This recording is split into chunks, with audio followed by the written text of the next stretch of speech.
नमस्कार छात्रों, आशा है आप सभी प्रसन्न होंगे और अपने-अपने घरों में सुरक्षित होंगे। आज मैं उषा राव, आपकी हिंदी शिक्षिका, आपको अनमोल रत्न पाठ्य पुस्तक से पाठ 1 भारतवर्ष कविता पढ़ाऊँगी। इसके कवि श्री मैथिली शरण गुप्त हैं। मैथिली शरण गुप्त ने भारत की संस्कृति पर अनेक कविताएं लिखी हैं। इन कविताओं में भारतीय संस्कृति परिलक्षित होती है। इसी कारण इन्हें राष्ट्र कवि का दर्जा दिया गया। छात्रों, इसके पहले आपने कक्षा 5 तक जो कविताएं पढ़ी, उन कविताओं से इस कविता की भाषा थोड़ी कठिन है। यानी अब आप बड़े हो रहे हैं, तो अब आपको शुद्ध हिंदी पढ़नी पड़ेगी ताकि आगे चल के आप अच्छी भाषा का उपयोग अपने लिखने में कर सकें। इसीलिए इनमें बहुत सारे संस्कृत के शब्द हैं। आपको पता है ना, इन्हें तत्सम शब्द कहा जाता है।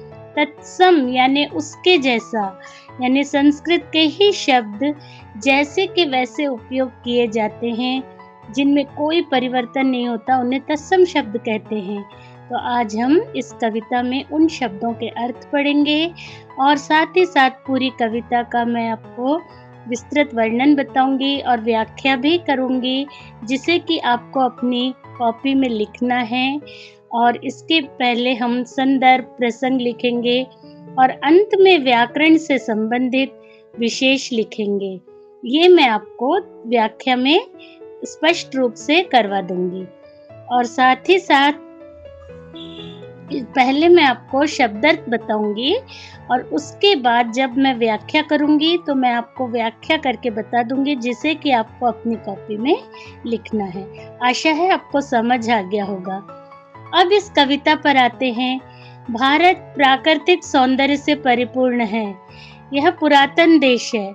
प्राचीन काल में यहाँ के निवासी विद्या के आचार्य माने जाते थे। कवि ने इस कविता में भारत की महानता का वर्णन करते हुए इसे भगवान व ऋषियों की भूमि कहा है। इन ऋषियों ने इस भूमि को समृद्ध बनाने में कोई कसर नहीं छोड़ी। इन्होंने यहाँ की संस्कृति का विस्तार किया और यह पुण्य भूमि के नाम से जानी जाती है। और साथ ही साथ हमारे प्राचीन यानी हमारे पूर्वज सभी विद्या के आचार्य कहे जाते हैं। छात्रों, इससे पहले कक्षा 5वीं में आपने कविताएं पढ़ी थी और उनके प्रश्नोत्तर भी किए थे, लेकिन आपने कॉपी में उनका भावार्थ, संदर्भ, प्रसंग कुछ भी नहीं लिखा था ना? तो इस बार आपको ये सब लिखना है। तो मैं आपको कुछ जरूरी निर्देश दे रही हूँ, आप ध्यान से सुनिएगा। सबसे पहले तो आप इस कविता का सबसे पहले आप ऊपर हेडिंग डालेंगे, फिर उसके बाद 4 पैराग्राफ हैं आपकी इस कविता में। तो अगर मैं पहले पैराग्राफ की व्याख्या पढ़ूंगी या आपको बताऊंगी, तो आप ये शुरू की 4 लाइन्स लिखिएगा। उसके बाद पहला हेडिंग आपका रहेगा संदर्भ, जिसमें कि पाठ के बारे में बताया जाएगा। वो मैं आपको व्याख्या वाले इसके साथ बता दूंगी, व्याख्या वाले पैराग्राफ के साथ। फिर उसके बाद आपका अगला हेडिंग रहेगा प्रसंग। प्रसंग में कविता में क्या कहा गया है उसके बारे में शॉर्ट में बताया जाएगा। फिर आपका रहेगा भावार्थ। भावार्थ में आपके पूरी 4 लाइन की व्याख्या रहेगी, कविता का भाव रहेगा। और उसके बाद रहेगा विशेष, जिसे कि व्याकरण की विशेषताएं जिसमें बताई जाएगी। जैसे इस लाइन में कौन सी भाषा है, हिंदी भाषा है कि खड़ी बोली है, और इसके साथ में क्या क्या जुड़ा है, जैसे प्रत्यय, उपसर्ग है, क्या है, ये सब कुछ आपको विशेष में 2 लाइन का लिखवाया जाएगा। और जब मैं आपको पैराग्राफ पढ़ाऊंगी तो पहले मैं शब्दार्थ बताऊंगी, वर्णन भी करूंगी, पर जैसे ही मैं आपको बोलूंगी कि अब आपको लिखना है, तब आप वीडियो पॉज करके धीरे धीरे संदर्भ, प्रसंग, अर्थ और विशेष लिखिएगा। वो मैं आपको वर्णन के बाद बता दूंगी कि यहाँ से आपको अपनी कॉपी में लिखना है। आशा है कि आपको मेरी बात अच्छे से समझ में आ गई होगी। तो चलिए पढ़े हम आगे का पाठ। बच्चों, प्रथम 4 पंक्तियाँ इस प्रकार हैं। भूलोक का गौरव, प्रकृति का पुण्य लीला स्थल कहाँ, फैला मनोहर गिरि हिमालय और गंगा जल जहाँ। संपूर्ण देशों से अधिक किस देश का उत्कर्ष है, उसका कि जो ऋषि भूमि है वह कौन, भारतवर्ष है। इसमें सबसे पहले मैं आपको शब्दार्थ बता रही हूँ। भूलोक यानी सारा संसार, गौरव यानी बड़प्पन, लीला स्थल यानी क्रीड़ा कलापों का स्थान, प्रकृति के जो क्रियाकलाप चलते हैं उनका स्थान, मनोहर यानी सुंदर, गिरि यानी पर्वत और पहाड़, और हिमालय के बारे में आप सब जानते हैं। गंगा जल यानी गंगा का पवित्र जल, उत्कर्ष यानी उन्नति, ऋषि भूमि यानी ऋषि और मुनियों की भूमि, भारतवर्ष यानी हमारा देश। तो इसमें भारतवर्ष के गौरव के बारे में बताया गया है, हिमालय और गंगा जल के बारे में बताया गया है, सबसे ज़्यादा भारतवर्ष को उन्नत देश बताया गया है, और साथ ही साथ ऋषि और मुनियों की भूमि इसे बताया गया है। अब चलिए आप लिखना शुरू करिए। तो बच्चों, सबसे पहले आप अपनी कॉपी में ये 4 पंक्तियाँ लिख लीजिए, भूलोक का गौरव से लेकर भारतवर्ष तक। इसके बाद आप पहला हेडिंग डालिए संदर्भ का। संदर्भ में लिखिए, यह पंक्तियाँ हमारी पाठ्य पुस्तक अनमोल रत्न के पाठ 1 भारतवर्ष नामक कविता से ली गई हैं। इसके कवि श्री मैथिली शरण गुप्त हैं। इसके बाद अगला हेडिंग आपका रहेगा प्रसंग। अगला हेडिंग क्या रहेगा, प्रसंग। साइड में आप हेडिंग्स डालते जाइए और उनके नीचे अंडरलाइन करते जाइए, ये आपको लिखना है। कवि ने इस कविता में भारत की महानता का वर्णन करते हुए इसे भगवान व ऋषियों की भूमि कहा है। ये आपका प्रसंग हो गया। अब तीसरी हेडिंग आप डालिए व्याख्या या भावार्थ।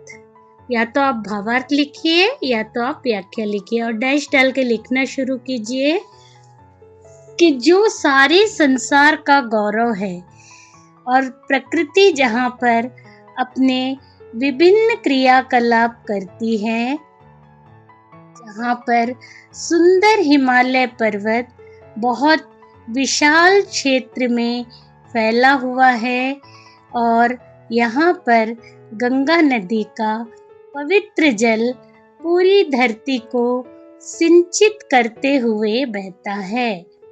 सभी देशों से अधिक उन्नत अर्थात अधिक विकसित कौन सा देश है? वह देश है जो ऋषि मुनियों की भूमि है, अर्थात कौन सा देश? वह देश भारतवर्ष है, जो ऋषि मुनियों की भूमि है और सारे संसार से अधिक उन्नतिशील है। ये आपकी व्याख्या खत्म हुई। अब व्याख्या के बाद आप अगला टॉपिक डालिए, अगला हेडिंग डालिए विशेष। लिखिए आप विशेष में सरल हिंदी, पहला पॉइंट लिखिए सरल हिंदी भाषा का प्रयोग, और दूसरा पॉइंट लिखिए उपसर्ग एवं तत्सम शब्दों का प्रयोग। तो छात्रों, आपको समझ आ गया कि आपने पहले शुरू की 4 लाइन लिखी, फिर मैंने संदर्भ बोला था, संदर्भ लिखा, फिर प्रसंग लिखा, फिर आपने व्याख्या लिखी, और अंत में आपने विशेष लिखा। अब अगले पैराग्राफ्स में मैं आपको पढ़ाऊंगी, तो संदर्भ और प्रसंग आप लिख के पूर्वानुसार लिखिए, यानी संदर्भ और प्रसंग आपके पूरे पाठ में ऐसे ही रहेंगे, विशेष भी ऐसी रहेगा, सिर्फ आपकी व्याख्या बदलती जाएगी अगली पंक्तियों में। तो मैं आपको जब लिखने बोलूंगी आप लिखना शुरू कर दीजिएगा, संदर्भ प्रसंग करके पूर्वानुसार, व्याख्या लिखना है, विशेष भी आपका पूर्वानुसार। ठीक है, तो चलिए अब हम अगली पंक्तियां पढ़ते हैं। हाँ, वृद्ध भारतवर्ष ही संसार का सिरमौर है, ऐसा पुरातन देश कोई विश्व में क्या और है। भगवान की भवभूतियों का यह प्रथम भंडार है, विधि ने किया नर सृष्टि का पहले यही विस्तार है। पहले हम शब्द अर्थ। वृद्ध, वृद्ध का अर्थ होता है, साधारण भाषा में अगर हम वृद्ध का अर्थ देखें तो बूढ़ा होगा, है ना, किंतु कवि ने भारतवर्ष को बूढ़ा तो नहीं कहा होगा, तो इसका अर्थ है श्रेष्ठ या बड़ा। भारतवर्ष यानी हमारा देश, सिरमौर यानी सिर का मुकुट। जैसे राजाओं के सिर पर मुकुट शोभा देता है, वैसे ही भारतवर्ष सारे संसार के सिर पर एक मुकुट की तरह शोभा देता, अर्थात संसार में सबसे उन्नत स्थिति में हमारा भारत है। पुरातन यानी पुराना, विश्व यानी संसार, भवभूतियों यानी पूरे संसार का ज्ञान का यह प्रथम भंडार यानी पहला, यानी सिर्फ अकेला भारत में ज्ञान नहीं है, ज्ञान का पूरा खजाना है। सृष्टि में जो भी ज्ञान इंसान ने प्रथम पाया, उस ज्ञान का पूरा खजाना भारतवर्ष में मौजूद है। विधि, विधि यानी रचयिता, जिन्होंने संसार की रचना की, उसे हम विधि कहते हैं। नर सृष्टि, सृष्टि यानी बच्चों संसार होता है, नर यानी इंसान, पर यहाँ पर सृष्टि का अर्थ संसार नहीं होगा, इसका अर्थ होगा रचना, यानी इंसानों की रचना, और विस्तार यानी फैला हुआ या फैलने का भाव, अर्थात ईश्वर ने इंसानों की यहाँ पे पहले रचना की और यही इंसान धीरे धीरे धीरे बढ़ते हुए सारी दुनिया में फैल गए, यानी सारी दुनिया में इनका विस्तार हो गया, इसका अर्थ ये है। तो अब आपका लिखने का समय फिर आ गया है, तो आप सबसे पहले लिखिए, हाँ, वृद्ध भारतवर्ष ही संसार का सिरमौर है। ये चारों लाइन आप विस्तार है तक लिखकर पहले हेडिंग डालिए संदर्भ और लिखिए पूर्वानुसार, फिर हेडिंग डालिए प्रसंग, फिर लिखिए पूर्वानुसार, फिर तीसरी हेडिंग आपकी आएगी व्याख्या। तो व्याख्या में आप लिखना शुरू कीजिए। कवि कहते हैं कि भारतवर्ष सारे संसार में श्रेष्ठ है।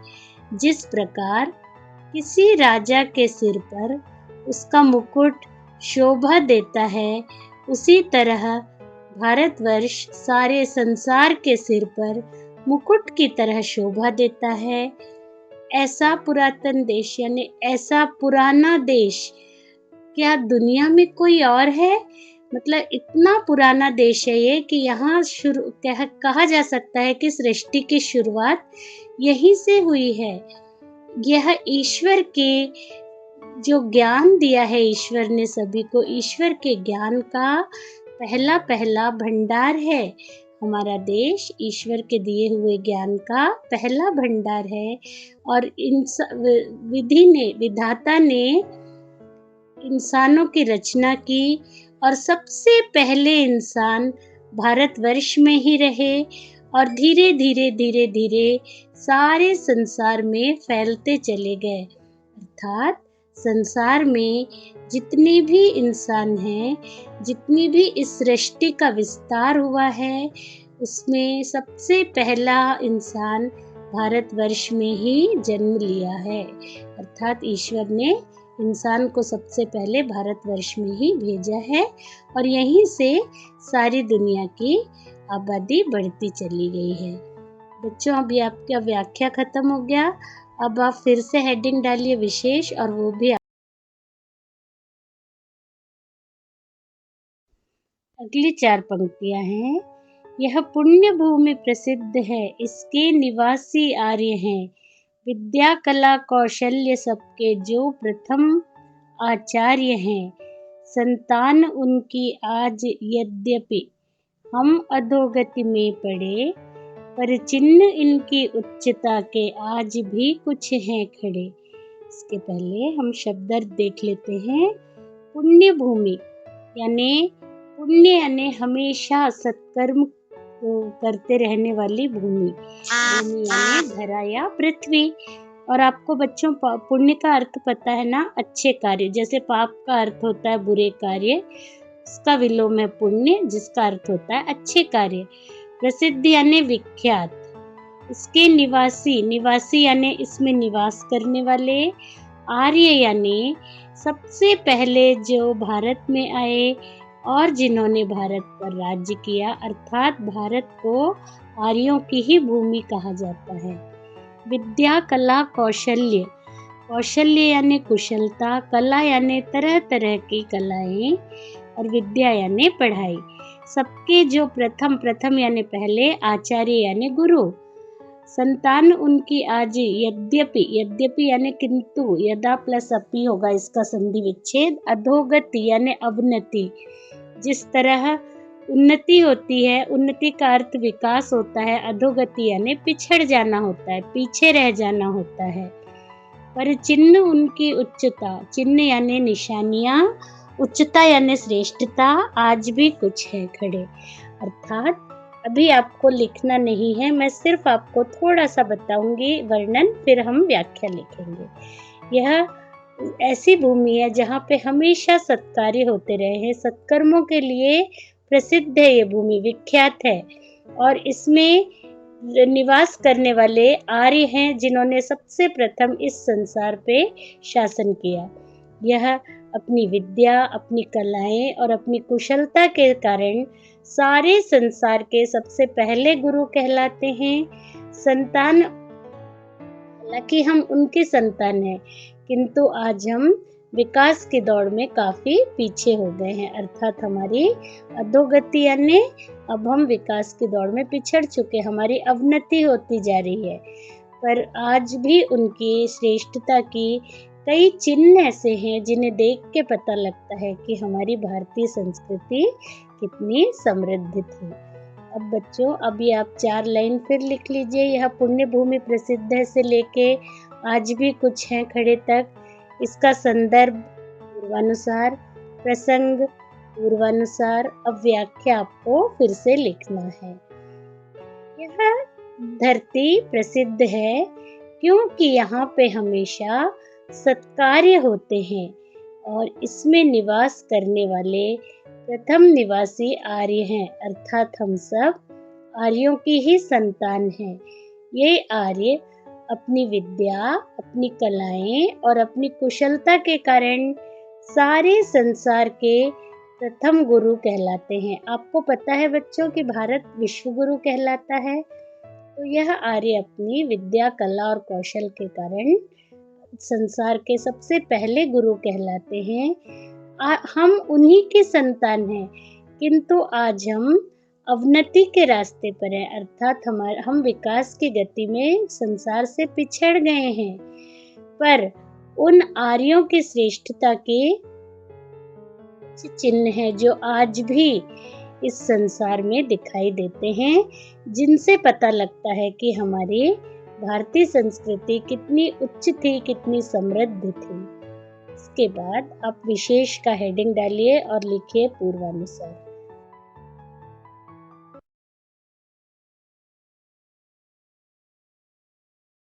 छात्रों, अगली पंक्तियां हैं।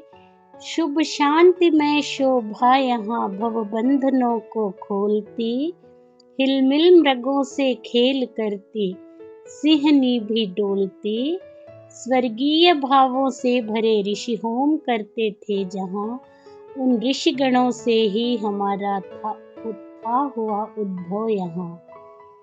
इसके पहले शब्दार्थ। शुभ यानी हर कार्य के लिए जो अच्छा होता है, शांतिमय यानी शांतिपूर्ण, शोभा यानी सुंदरता, भव यानी संसार, बंधन यानी इस संसार की बेड़ियां, हिलमिल यानी मिलजुल कर, मृगों यानी हिरणों से, सिंहनी यानी शेरनी, स्वर्गीय भावों से, स्वर्गीय भाव यानी स्वर्ग की तरह भाव। स्वर्ग में क्या होता है बच्चों? सिर्फ सुख होता है। सुखमय भावों से भरे ऋषि, ऋषि मुनि, होम यानी यज्ञ पूजा जो करते ना, होम करते हैं, उसे हवन कहते हैं।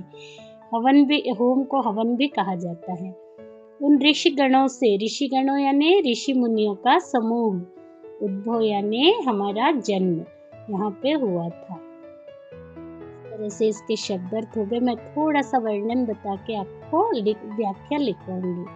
शुभ शांतिमय शोभा यहाँ, यानी यहाँ की शोभा, यहाँ की सुंदरता इतनी शांतिपूर्ण है और इतनी ज़्यादा शुभ है कि ऐसा लगता है कि संसार की बेड़ियों से हम यहाँ पे मुक्त हो गए हैं। संसार में राग, द्वेष, ईर्ष्या, ये सब जो बंधन है, ये बंधनों को ये खोल देती है। और ये ऐसा देश है जहाँ पे हिरणों से मिलजुल कर शेरनी भी खेलती है या घूमती फिरती है। यहाँ पे स्वर्ग के सुखमय भावों से भरे ऋषि हवन और पुण्य कार्य करते थे और उन ऋषिगणों से ही हमारा यहाँ पे जन्म हुआ था। अब आप ये 4 पंक्तियां लिख लीजिए। शुभ शांतिमय शोभा से लेके हुआ उद्भव यहाँ तक। प्रसंग आपका, संदर्भ आपका पूर्वानुसार, प्रसंग आपका पूर्वानुसार। अब व्याख्या लिखिए। यहाँ की शांतिपूर्ण सुंदरता जो कि बेहद शुभ है, संसार के बंधनों को, संसार की बेड़ियों को खोल देती है। ये ऐसा देश है जहाँ पे शेरनी भी हिरणों से मिलजुल कर घूमती है।